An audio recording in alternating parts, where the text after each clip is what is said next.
Olivier Grabette, vous êtes directeur général adjoint du réseau de transport d'électricité.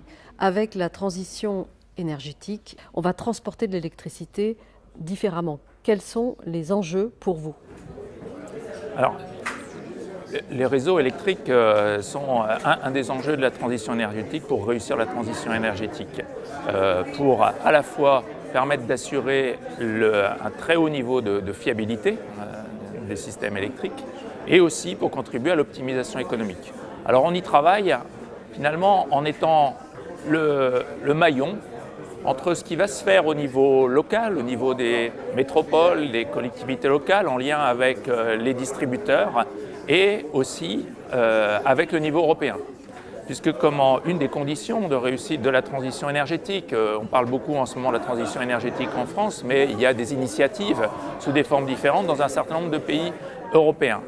Un des enjeux, c'est de tirer parti de ce que on a l'habitude d'appeler l'énergodiversité, c'est-à-dire qu'une transition énergétique réussie passe par la capacité à tirer profit d'une très large diversité des sources d'énergie, en particulier renouvelables.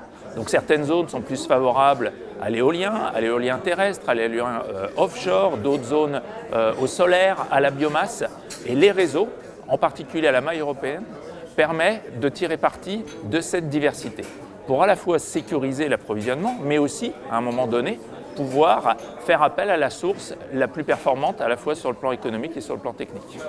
Donc c'est un des enjeux forts de l'activité de RTE que de savoir se positionner en interface avec l'ensemble des acteurs du système électrique, qui sont donc les distributeurs, les producteurs, nos collègues gestionnaires de réseaux étrangers, mais aussi des nouveaux acteurs qui sont des éléments essentiels de l'innovation et qui vont apporter des services tels que les agrégateurs d'effacement ou d'autres services demain au service du réseau et de sa fiabilité.